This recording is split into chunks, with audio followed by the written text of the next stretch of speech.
1971 সালে স্বাধীনতা অর্জনের পরও বাংলাদেশকে স্বীকৃতি দিতে অস্বীকার করেছিল পাকিস্তান। কিন্তু কেন? বাংলাদেশের মুক্তিযুদ্ধ এরপর নতুন রাষ্ট্র হিসেবে আত্মপ্রকাশ করে বাংলাদেশ, কিন্তু তৎকালীন পাকিস্তান সরকার এই বাস্তবতাকে মেনে নিতে চায়নি।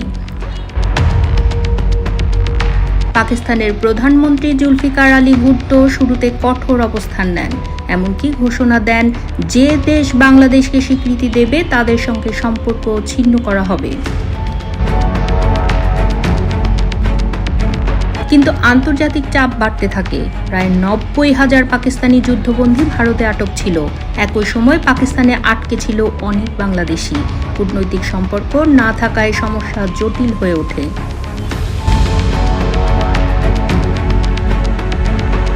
মুসলিম বিশ্বের প্রভাবশালী দেশগুলো পাকিস্তানের উপর চাপ সৃষ্টি করে, ধীরে ধীরে বদলাতে শুরু করে তাদের অবস্থান।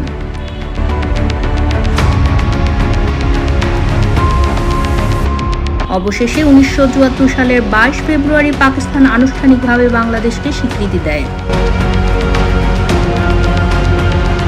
এরপর শেখ মুজিবুর রহমান লাহোরে ইসলামী সম্মেলনে যোগ দেন এবং রাষ্ট্রীয় মর্যাদায় অভ্যর্থনা পান।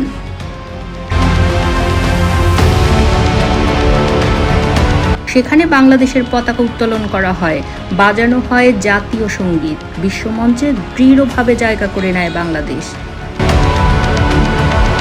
বিশ্লেষকদের মতে শেখ মুজিবুর রহমানের কূটনৈতিক কৌশলই এই স্বীকৃতি অর্জনে বড় ভূমিকা রাখে।